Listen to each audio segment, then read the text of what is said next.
bagay na matatanggap po natin sa gabi nito.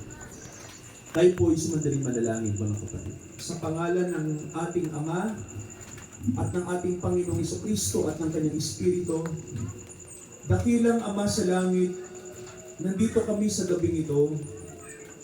Tumatawag po kami at hinihiling po namin ang salitang buhay na nagbibigay ng pag-asa sa aming lahat.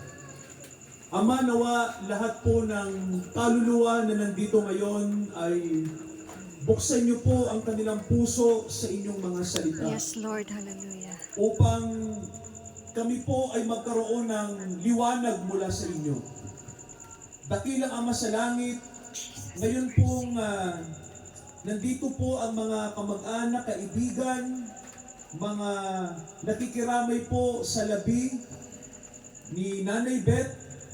Nakikiisa po kami sa sambayanang ito.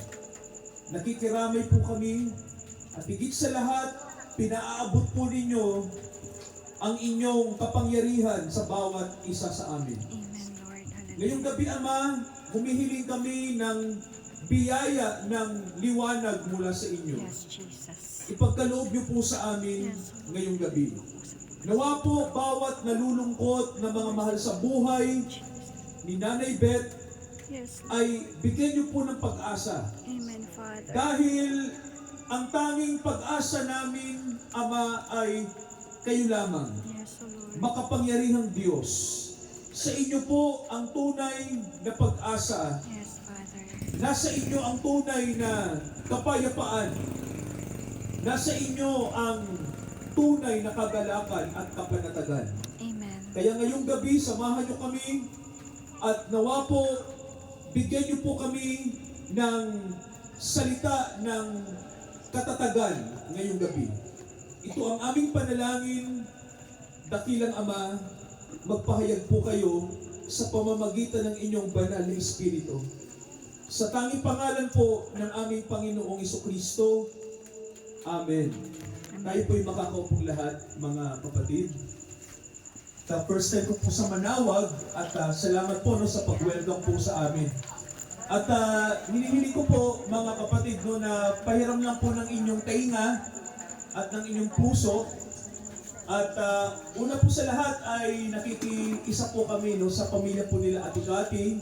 At salamat din, nakilala ko rin yung ibang kapatid ni Ate Cathy po no, at yung kanyang mga kamag-anak. Kami po ay galing po kami sa organization po ng Center for Community Transformation. At ito po ay isang microfinance pero po Christian po kami na kooperatiba. So ang ginagawa po natin ay tumutulong po kami no, sa mga gusto pong magnegosyo. At ganoon din po, bukod sa negosyo po, kasama na rin po doon yung tinatawag po na pagpalain tayo sa aspetong espiritual. So yun po. At member din po no, si Ate Cathy po ng CCP. So mga kapatid, pakinggan niyo po ang sinasabi po ni Juan sa Ebanghelyo po. At pakinggan niyo po yung sinabi ng ating Panginoong Jesucristo no, tungkol po sa kahalagahan po ng pananampalataya sa Kanya. Sabi po rito sa Juan, sa chapter 11, ito po yung ating mababasa, mga kapatid. No? Juan chapter 11, at ito po ang sabi sa verse 25. Ang sabi rito, sinabi sa kanya ni Jesus, ako ang pagkabuhay na magmuli at ang buhay. Ang sumasampalataya sa akin, bagamat siya'y mamatay, gayon may mabubuhay siya. Ulitin po natin ang sabi po ng Panginoong Jesucristo, ako ang pagkabuhay na magmuli at ang buhay. Ang sumasampalataya sa akin, bagamat siya'y mamatay, gayon may mabubuhay siya. So ito po ang salita sa atin sa gabing ito. Mga kapatid, alam po ninyo, baka ito po yung gabi na hindi na tayo magkita-kita. No? Minsan lang tayong magkasama. At hindi po ako tiga Pangasinan, no? Ako po tiga Bulacan. Pero alam mo po no, na baka po hindi na tayo magkita. Kaya gusto ko pong ibigay na sa inyo no, itong salita na mahalaga no, sa bawat isa sa atin. Ang Biblia po ay nagtuturo na ang daan patungo sa buhay na walang ang daan patungo sa buhay na walang hanggan ay matatagpuan lamang kay Jesucristo, no? Ito po yung patotoo ng Biblia. Ibig sabihin po, walang relihiyon na magdadala sa atin sa langit. Walang sekta na magdadala sa atin sa langit. Walang bagay galing sa tao na magdadala sa atin sa langit, no? Walang moralidad, walang kabutihan natin ang pwedeng magdala sa atin sa langit. Ang sabi po ng Bible nakalagay, sabi ni Kristo, ako ang pagkabuhay at ang buhay. Ang sumasampalataya sa akin, sabi niya, kahit siya'y mamatay, ay muli siyang mabubuhay. Ibig sabihin po ng talata, walang bagay na manggagaling sa tao papunta sa langit. Ang tanging daan na ibinigay ng Diyos sa atin ay ang kanyang anak. Kaya po, sapat yung sinasabi ng Bible na tayo'y magsisi at sampalatayanan natin ang anak ng Diyos sapagkat ang sabi niya, ang buhay ay nanggagaling sa Kanya. Alam niyo po nung may talata po sa Juan 14:6, ang sabi po roon, sabi po ng Panginoong Jesucristo, no, sinabi niya, ito mga kapatid, no, sinabi po ng Panginoong Jesucristo to, no, sabi niya na, ako ang daan, ang katotohanan at ang buhay. Narinig niyo po ba yung talatang yun, no? Sabi niya po roon, ako ang katotohanan, ako ang buhay. Sabi niya, no, I am the way, I am the truth, I am the life. Sabi roon ng Bible na, sabi ni Jesus, walang makararating sa Diyos kundi sa pamamagitan ko. Kaya po, ito po yung biblical na aral o doktrina para ang tao po ay magkaroon ng pag-asa. Kaya mga kapatid, ako po naniniwala, no, meron pong isang kilalang santo, no, na kinikilala din ng mga kaibigan natin sa Roman Catholic, no, si San Agustin. Alam niyo po, sabi ni San Agustin, sinabi niya ito, no, na ang daan patungo sa langit ay hindi ang relihiyon. Sabi niya, kundi ang biyaya ni Kristo sa atin. Yan po ang sabi ni San Agustin, no? At si San Agustin po, alam niya ang Biblia. Kaya po, mga kapatid, no, mahalaga, no, sabihin nga po natin biyaya. Biyaya. Then, isa pa po, sabihin natin biyaya. Biyaya. No?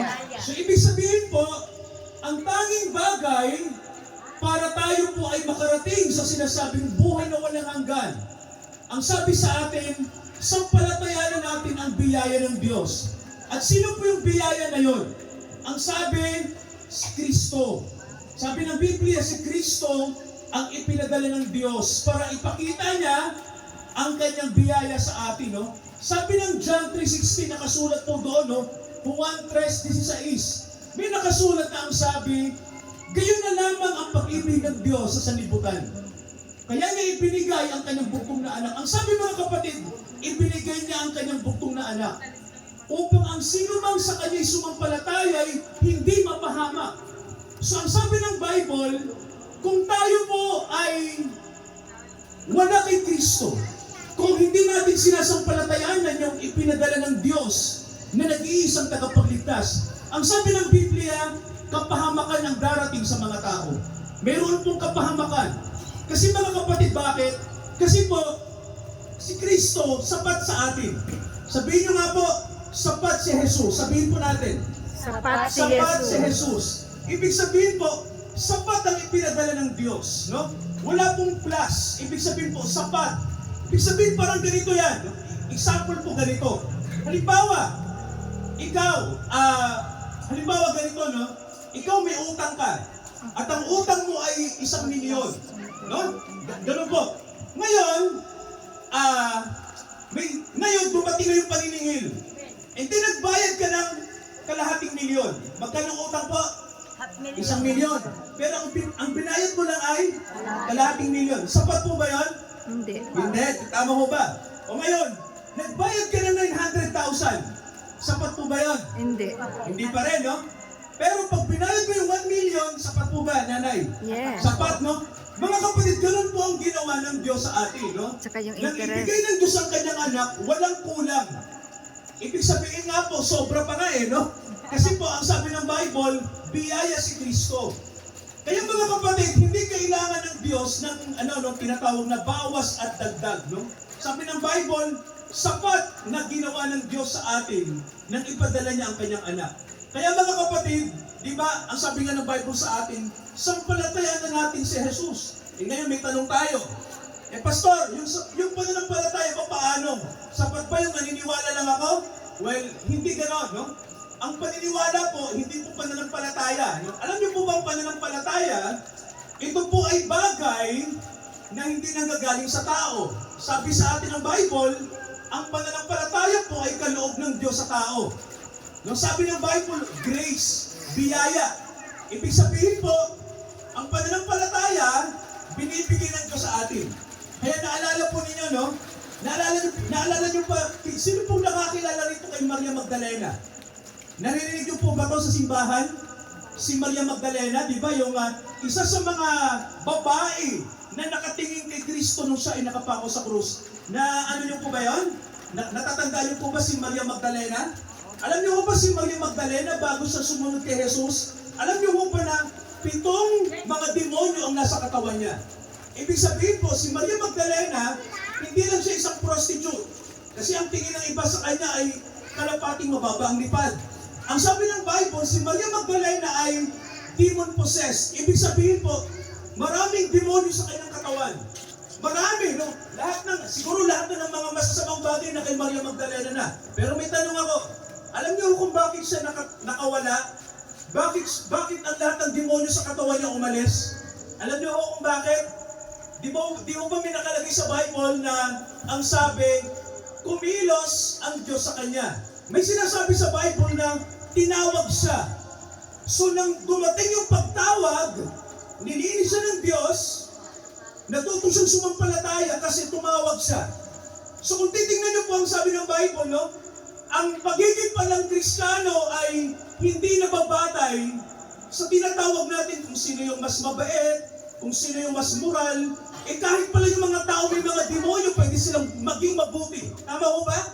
Dahil tumanggap sila sa Diyos ng habag, biyaya. Nakilala nila si Kristo. Kaya mga kapatid, sa totoo lang po, no, na tayong mga tao, sa totoo lang po, no, wala naman talagang masasabi natin na, sabi nga natin wala namang perpekto sa atin. Tayo pong lahat ay mga makasalanan. Sabihin nyo nga po, makasalanan. Makasalanan. At sabihin nga po natin, isa ako doon. Sabihin natin. Isa ako Isa ako doon. doon. No? Isa ako doon. Tayong lahat po, no? Si Maria Magdalena po ay sumisimbolo po siya sa atin na parang tayo ay siya.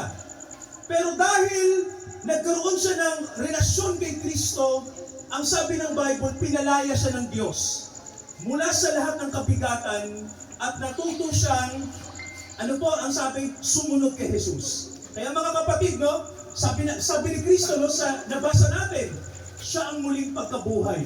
Alam niyo ho ba na kapag ang tao po ay natutong sumunod kay Jesus, ang sinabi niya, parang tayo ay muling nabuhay. So mga kapatid, bakit niya sinabi yon? Kasi po, sabi ng Bible, ang tao kapag hiwalay sa Diyos, may nakasulat na talata, siya po ay patay. May nakalagay sa Bible, no? Siya ay patay. Pero pag siya'y nakabalik sa Diyos at sumampalataya kay Kristo, ang sabi ng Bible, ang nakalagay, ikaw ay buhay. Buhay ka na. Kaya mga kapatid, no, sabi ng Bible sa atin, ang patay ay hindi yung tinatawag natin na katawan na hindi humihinga at pinaglalamayan. Sabi ng Bible, ang patay ay ang mga taong hiwalay sa Diyos. So, ganun ang pagtingin ng Diyos sa atin kung hiwalay tayo kay Kristo. Mga taong patay. At alam niyo po, no, maraming taong patay sa mundo. Kahit malusog tayo sa katawan, kahit tayo ay sa tingin natin, marami tayong pera, masaya tayo, pero alam niyo po, pag hiwalay tayo kay Jesus Christ, ang sabi ng Bible, tayo yung mga patay. Kaya sabi ni Jesus, sumampalataya kayo sa akin dahil kung kayo sasampalataya sa akin, sabi niya, muli kayong mabubuhay. Binigyan ni Jesus ng ilustrasyon ang isang taong sumusunod sa kanya at hindi. Pag tayo ay wala kay Jesus, ang sabi, tayo yung mga patay. Kaya alam niyo po, no? Maraming taong patay sa mundo dahil hindi nila kilala. Wala silang koneksyon kay Jesus Christ. Kaya mga kapatid, gusto ko pong i-connect ito kay Nanay Beth sa gabing ito, no? Isang chance para sa amin na ibahagi po ang mabuting balita. Alam niyo po yung pangalan Beth, alam niyo po yung Virginia na pangalan, no? Alam niyo bang ibig sabihin ng virgin? Virgin. Kilala niyo ba si Maria? Yung ina ng Panginoong Jesucristo, no? Na tinatawag nating Mama Mary. Alam niyo po yung word of virgin, di ba? Yes, Kung galing yung yung pangalan niya. Doneta. Pero gusto kong kunin yung pangalan na Beth. Opo. Alam niyo po yung Kaya Beth na Bible pangalan sa Bible, ang ibig sabihin ng Beth ay bahay. Sa Hebrew, sa salitang Hebreo, ibig sabihin po bahay. So kukunin ko yung sinasabing berhen at bahay. Bagay na bagay sa isang nanay. No? Alam niyo kung bakit? Yung pagiging berhen, ibig sabihin po nun ay nilinis. No? Ikaw ay nilinis. Sa totoo lang po, si Maria, siya po'y makasalanan. Tulad natin. Di ba? Pero, dinala niya ang Diyos sa kanyang sinapupunan. Parang tayo din po. Pwedeng tayo ay isang makasalanan, pero kapag tayo po'y sumampalataya kay Jesus, sabi ng Bible, di ba? Ang Holy Spirit ay papasok sa atin. Si Jesus ay titira sa tao. Kaya mga kapatid, si Maria po ay model natin. Kasi, kung bakit, no? Isa siyang berhen. Kasi nga po, siya po ay tumanggap kay Jesus. Tinanggap niya ang salita ng Diyos. Kaya, ang sabi ng Bible, mapalad siya. Tayo din po tulad ni Maria, no? Kung tatanggapin natin si Jesus sa ating puso, sabi ng Bible, blessed are we. Tayo po'y mapalad. Alam niyo po, pag tayo ay mapalad na, sabi ng Bible, titira tayo kay Beth. Alam niyo po yung word na Beth, di ba sabi ko, bahay. Tayo po ay kasama na sa bahay ng Diyos. Ibig sabihin po, sambayanan ng Diyos. Kabahagi na tayo ng bayan ng Diyos. Kapag tayo po ay connected kay Jesus Christ. Eh alam ko po mga kapatid no, na mayroong kagalakan, may pag-asa ang isang taong connected kay Jesus Christ. Amen. Sa gabing ito, bago tayo magtapos, si Nanay Beth po, hindi ko siya personal na kilala. Ang nakilala lang po namin ay si Ate Cathy sa ilang panahong dumaan. At hindi ko siya kilala pero alam ko na kilala siya ng Diyos. Alam niyo kung bakit? Kasi mga kapatid, naging way yung puro ni Nanay Beth para nandito kami. No? Wala pong by chance, hindi ito nagkataon, ito po yung itinakda ng Diyos para magkasama-sama po tayo ngayong gabi. Yes, amen. Muli mga kapatid, pinaabot ko po sa inyo ang pag-asa na nanggagaling sa salita ng Diyos. Amen, Lord. At meron po akong sasabihin sa inyo at nasa sa inyo po yun. Kung nais natin na magkaroon ng relasyon kay Jesus sa gabi ito, mga kapatid, no? Lapit lang po kayo sa harap at ipagpipray kayo, no? Kasama na rin po sa pananalangin, yung tinatawag po natin na pananalangin din sa pamilya ni Nanay Beth ngayong gabi. Yung pamilya, No, yung mga anak, pwede pong lumapit po dito at yung mga apo mga apo. or kamag-anak. Sige, unahin ko lang po, no? Sino po sa ating ngayong gabi ang nagnanais pong tanggapin ng Panginoong Jesucristo sa kanyang buhay para magkaroon ng buhay na walang hanggan ng isang tao? So mga kapatid, eto na yung panahon, no? Tayo po tayong lahat. Tayo po tayo.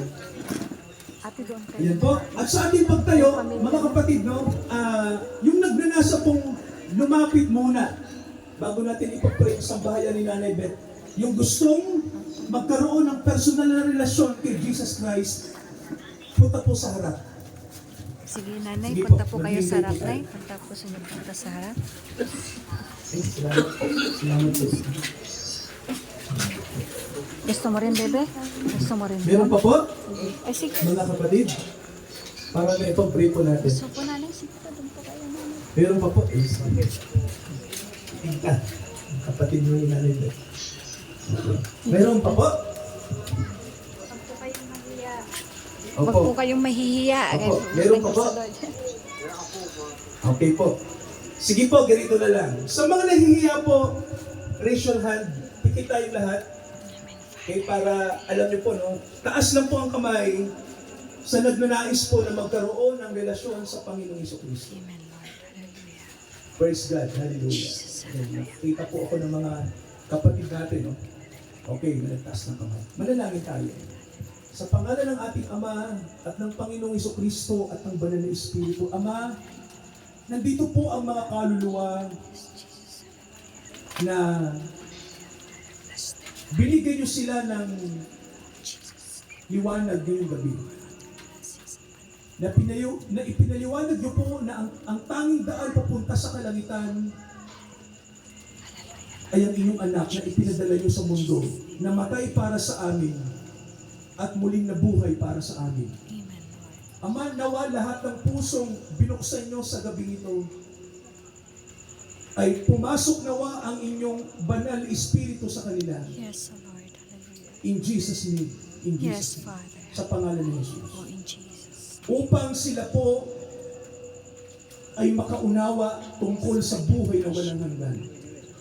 Nawa iparanas niyo po sa kanila ang biyaya ng buhay.